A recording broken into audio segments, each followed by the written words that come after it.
Hello, welcome. Jacqueline here again. And for today's video, I just want to share this question. Can we bring an empty water tumbler sa airport or sa plane o kung may flight po tayo, no? So, chine-check ko particularly sa Cebu Pacific kasi we will be having our domestic flight or domestic travel by July.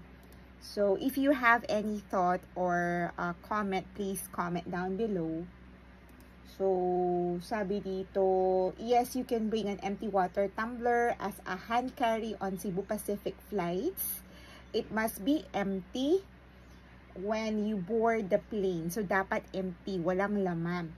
But you can fill it up after passing through security. So, elaboration, hand carry, Cebu Pacific allows empty tumblers if or in your hand carry luggage. You can't bring a filled tumbler, but you can fill it up after security. No restrictions.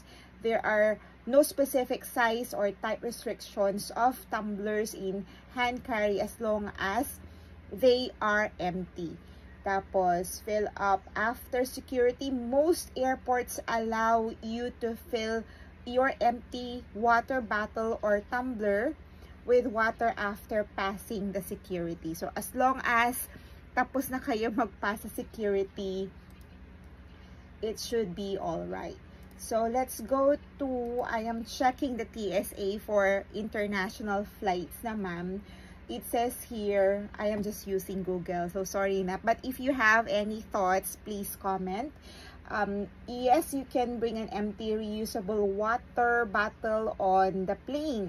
TSA regulations allow it as long as the bottle is empty when going through security. So, same lang sa Cebu Pacific.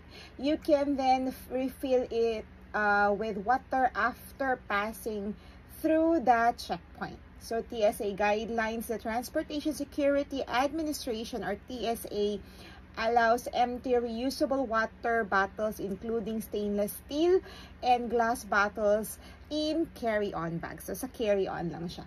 Liquid rule exemptions, the 3/1/liquid rule, which restricts liquids in carry-on bags, does not apply to empty water bottles.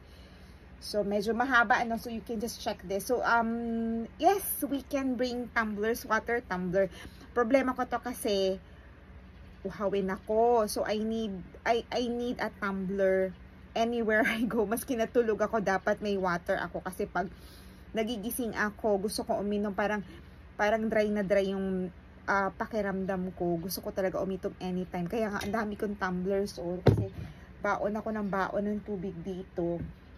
Kasi nga diabetic ako. So, ayun, I hope this helps. So, again, this is just a good to know information. Ang source ko lang ay Google. So, if you have any thoughts, please feel free to write down or comment down below. Okay, thank you for watching my video. Have a great day, everyone. God bless. Good morning.